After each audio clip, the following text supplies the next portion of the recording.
கர்த்தராகிய இயேசு கிறிஸ்துவின் பரிசுத்த நாமத்திற்கு ஸ்தோத்திரம் சொல்லி இந்த கிருபையின் புதையல் நிகழ்ச்சிக்கு வரவேற்கிறேன். எபிசோட் 1லிருந்து 136 வரைக்கும் பார்க்காதவங்க பாருங்க. நிச்சயமாக அவங்க எழுதியதுக்கு தேவையான விஷயங்களை பேசிட்டு வரோம். நம்ம தொடர்ந்து யோசேப்போட வாழ்க்கை வரலாறை பற்றி பார்த்துட்டு வரோம். போன எபிசோடில் அவர் சொப்பனம் கண்டு பானபத்திரக்காரன் ராஜாவோட பணிவிட செய்கிறவங்க சுயம்பாக்கி அவங்க 2 பேருக்கும் சொல்கிறார். அந்த சொப்பனம் சொல்கிறபடியே நடக்குது. பானபத்திரக்காரர் இவர் சொல்கிறாரு, நீங்கள் ராஜா கிட்ட சுபட்சமாக வாழும்போது என்ன நினச்சிக்கங்க அப்படின்னு. ஆனால் அவர் மறந்துடுறார் யோசேப்பை. ஆனால் பாருங்கள், ஆனாலும் ஆண்டவர் கைவிடலை.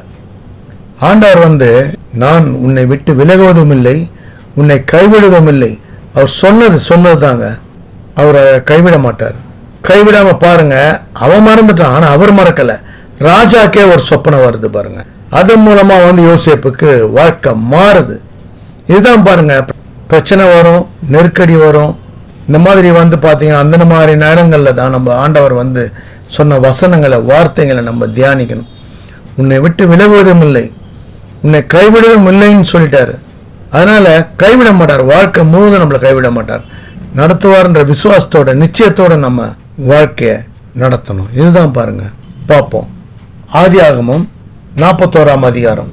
2 வருஷம் சென்ற பின்பு பானபத்திரக்காரனுக்கு இவங்களுக்கு சொப்பனம் சொல்லி இந்த விஷயம் முடிஞ்ச பிறகு 2 வருஷம் ஆயிடுச்சு பாருங்க. 2 வருஷம் சென்ற பின்பு பார்வோன் ஒரு சொப்பனம் கண்டான். அது என்னவென்றால், அவன் நதியாண்டில் நின்று கொண்டிருந்தான். அப்பொழுது அழகும் புஷ்டியுமான 7 பசுக்கள் நதியிலிருந்து ஏறி புல் மேய்ந்தது. அவைகளின் பின் அவலட்சணமும் பாருங்க. ஃபர்ஸ்ட் அழகும் புஷ்டியுமான பசுங்கள் மேய்து. 3வது வசனம், அவைகளின் பின் அவலட்சணமும் கேவலமான வேற 7 பசுக்கள் நதியிலிருந்து ஏறி நதி ஓரத்தில் மற்ற பசுக்கள் அண்டையிலே நின்றது. அதுக்கப்புறம் அவலட்சமும் கேவலமான பசுக்கள் அழகும் புஷ்டியுமான 7 பசுக்களையும் பட்சித்து போட்டது. எப்படி பார்வோன் கண்டு வீழ்த்து கொண்டான். இது ஒரு கெட்ட கனவா இருக்குன்னு சொல்லிட்டு அவர் வீழ்ச்சிடுறார். 5ஆம் வசனம், மறுபடியும் அவன் நித்திரை செய்து 2ஆம் வசை ஒரு சொப்பனம் கண்டான். நல்ல செழுமையான 7 கதிர்கள் ஒரே நாளிலிருந்து ஓங்கி வளர்ந்தது. 6ஆம் வசனம், பின்பு சாவியானதும் கீழ்காட்டினால் தீர்ந்ததுமான 7 கதிர்கள் முளைத்தது. சாவியான கதிர்கள் செழுமையும் நிறைமேனியுமான அந்த 7 கதிர்களையும் விழுங்கி போட்டது. அப்பொழுது பார்வோன் வீழ்த்து கொண்டு அது சொப்பனம் என்று அறிந்தான். பாருங்க, ஃபர்ஸ்ட் பசு, அதுக்கப்புறம் கதிர். இப்படி ஒரு சொப்பனம் கண்டவன் இது ஒரு மாதிரி சைன், நல்ல சைனா இல்லையேன்னு சொல்லிட்டு அவர் வீழ்த்திட்டு என்ன பண்றாரு பாருங்க. 8ஆம் வசனம், காலமே பார்வோனுடைய மனம் கலக்கம் கொண்டிருந்தது. அப்போது அவன் எகிப்துள்ள சகல மந்திரவாதிகளையும் சகல சாஸ்திரிகளையும் அழைப்பித்து அவர்களுக்கு தன் சொப்பனத்தை சொன்னான். ஒருவராலும் அதன் அர்த்தத்தை பார்வோனுக்கு சொல்லக்கூடாமற் போயிற்று. அதான் யாராலையும் சொல்ல முடியல. இது தேவனோட காரியம். இது அவருக்கு தெரியல. மந்திரவாதி யாரையோ கூப்பிட்டு அவரு குறி சொல்றவங்க எல்லாம் கூப்பிட்டு கேட்கிறார். ஆனா இது அவருக்கு விட கிடைக்கல. அந்த சமயத்துல பாருங்க 9ஆம் வசனம், அப்பொழுது பானபத்திரக்காரன் தலைவன் பார்வோனை நோக்கி, நான் செய்த குற்றம் இன்றுதான் என் நினைவில் வந்தது. பார்வோன் தம்முடைய ஊழியக்காரர் மேல் கடும் கோபம் கொண்டு, அதான் சிறையில் நீங்க அடைச்சிருந்தப்ப நான் ராத்திரியில ஒரு சொப்பனம் கண்டேன். நானும் சுயம்பாக்கியம், நானும் அவனும் ஒரே ராத்திரியில் வெவ்வேறு சொப்பனம் கண்டோம். அப்பொழுதுதான் இந்த மாதிரி எபிரேய பிள்ளையாண்டான். நான் சொல்றாரு பாருங்க 12ஆம் வசனத்துல, தலையாரின் அதிபதிக்கு வேலைக்காரனாகிய எபிரேய பிள்ளையாண்டான் ஒருவன் அங்கே இருந்தான். அவனிடத்தில் கண்ட சொப்பனங்களுக்குரிய வெவ்வேறு அர்த்தத்தின்படி எங்கள் சொப்பனங்களை சொன்னான். அது மட்டும் இல்ல, 13ஆம் வசனம், அவன் எங்களுக்கு சொல்லிய அர்த்தத்தின்படியே நடந்தது. அந்த சொன்ன அர்த்தத்தின்படியே நடந்துச்சு. நான் இதை நான் மறந்துட்டேன். அதை குற்றம், அது தவறுன்றது அவனே உணர்றான், தவறு செஞ்சிட்டேன்னு சொல்லி. அடுத்து 15ஆம் வசனம், அப்புறம் யோசேப்பை ஷேவ் பண்ணி எல்லாம் பண்ணி அவருக்கு நல்ல ட்ரெஸ் எல்லாம் போட்டு அவரை கூட்டிட்டு வராங்க பார்வோன்ட்ட. பார்வோன் யோசேப்பை நோக்கி, ஒரு சொப்பனம் கண்டேன், அதன் அர்த்தத்தை சொல்ல ஒருவரும் இல்லை. நீ ஒரு சொப்பனத்தை கடவுள் அதன் அர்த்தத்தை சொல்லுவா என்று உன்னை குறித்து நான் கேள்விப்பட்டேன் என்றான். 16, அப்போது யோசேப்பு பார்வோனுக்கு பிரதித்துரமாக, நான் அல்ல தேவனே, பாருங்க என்ன சொல்றான், நான் அல்ல தேவனே பார்வோனுக்கு மங்களமான உத்தரவு அருளி செய்வார் என்றான். நான் சொல்லல, எனக்கு தேவன் சொல்றத நான் சொல்றேன்.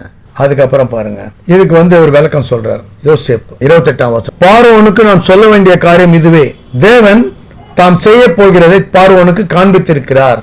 29, எகிப்து தேசமும் பரிபூர்ணமாக விளைவு உண்டாயிருக்கும் 7 வருஷம் வரும். அதன் பின் பஞ்சம் உண்டாயிருக்கும் 7 வருஷம் வரும். அப்போது எகிப்து தேசத்தில் அந்த பரிபூர்ணம் எல்லாம் மறக்கப்பட்டு போம். அந்த பஞ்சம் தேசத்தை பாழாக்கும். வரப்போகிற 31 வரப்போகிற மகா கொடுமையான பஞ்சத்தால் தேசத்தில் முன்னிருந்த பரிபூர்ணம் எல்லாம் ஒழிந்து போகும்.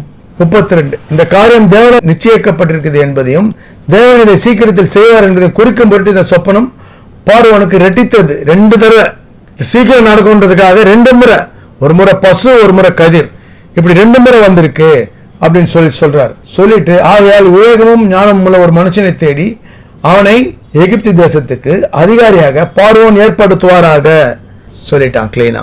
எகிப்து தேசத்துக்கு அதிபதியா ஒருத்தர் நல்ல ஞானமும் விவேகம் உள்ளவனை நீங்க வச்சீங்கன்னா இதுக்குண்டான பிரச்சனை தீர்றதுக்கு வழி அதுதான் அப்படின்னு சொல்றான். ஆண்டவர் பாருங்க எப்படி வாழ்க்கையை மாத்துறாரு பாருங்க, எப்படி ஆண்டவர் வாழ்க்கை மாத்துறாரு. அந்த பானபத்திரக்காரன் மறந்துட்டான். தனிக்க இவர் அவனுக்கு சொப்பன அர்த்தம் சொன்னாரு, அவன் வாழ்க்கை நல்லா ஆயிடுச்சு, ராஜா கிட்ட பழையபடி இருக்கான், மறந்துட்டான். 2 வருஷம் ஆகி போச்சு. ராஜாவுக்கு சொப்பனம் வர மாதிரி, அது மட்டும் இல்ல அந்த சொப்பனத்து மூலமா யோசேப்புக்கு கனம் கிடைக்கிற மாதிரி ஆண்டவரோட கிருபையால யோசேப்பு ஞானமா செயல்பட்டு அந்த தேசமே பாதுகாக்கப்படும்படி மற்றும் பல தேசங்களுக்கு களஞ்சியங்களை தானியங்கள் அடிக்கும்படி நடத்துறாரு பாருங்க. இதுதான் ஆண்டவர் வாழ்க்கையை மாத்துறவர் பாருங்க. சவரங்கிட்ட சொப்பனம் சொன்னாரு, அதன் விளைவா அவங்க குழியில தள்ளிட்டாங்க. அப்புறமா இஸ்மவேலர்கிட்ட வித்துறாங்க. இஸ்மவேலர் தலையாரிக்கிட்ட வித்துறாங்க. ஸ்திரீ இவர் மேல பழி போட்டு தான் இவர் சிறைக்கு வராரு. சிறையில நடந்துதான் இந்த சொப்பன விஷயம். அப்பொழுது பாருங்க 38ஆம் வசனம். அப்பொழுது பார்வோன் தன் ஊழியக்காரரை நோக்கி, தேவாவையை பற்றி இந்த மனுஷனை போல் வேறொருவன் உண்டு என்றான். பின்பு 39 பார்வோன் யோசேப்பை நோக்கி, தேவன் இவை எல்லாவற்றையும் உனக்கு வெளிப்படுத்தியிருக்கபடினால் உன்னை போல் விவேகமும் ஞானமும் உள்ளவன் வேறொருவனும் இல்லை. நீ என் அரமனைக்கு அதிகாரியாயிருப்பாய். உன் வாக்கின்படி என் ஜனங்கள் எல்லோரும் அடங்கி நடக்க கடவர்கள். சிங்காசனத்தில் மாத்திரம் உன்னிலும் நான் பெரியவனாய் இருப்பேன் என்றான். 41 பின்பு பார்வோன் யோசேப்பை நோக்கி, பார், எகிப்து தேசம் முழுமைக்கு உன்னை அதிகாராக்கினேன் என்று சொல்லி தன் கையில் போட்டிருந்த தன் முத்திரை மோதிரத்தை கழற்றி யோசேப்பின் கையில போட்டு மெல்லிய வஸ்திரங்களை அவனுக்கு உடுத்தி பொன் சரப்பனை அவன் கழுத்திலே தரித்து பார்வோன் கையில முத்திரை மோதிரம் கொடுத்துட்டாரு, அதிகாரம் கொடுத்துட்டாரு. பார், எகிப்து உன்னை அதிகாரி ஆகிட்டான்றார். ராஜாக்கு ஈக்குவல் சிங்காசனம் மட்டும்தான் என்கிட்ட இருக்கும், இது எல்லா அதிகாரமும் உனக்கு உண்டு எல்லாமே. அது திரும்ப சொல்றாரு பாருங்க இங்க 44ஆம் வசனத்துல. பின்னும் பார்வோன் யோசேப்பை நோக்கி, நான் பார்வோன், ஆனாலும் எகிப்து தேசத்தில் உள்ளவர்கள் ஒருவனும் உன் உத்தரவில்லாமல் தன் கையாவது தன் காலையாவது அசைக்க கூடாது என்றான். எவ்வளவு ஒரு அதிகாரம் பாருங்க.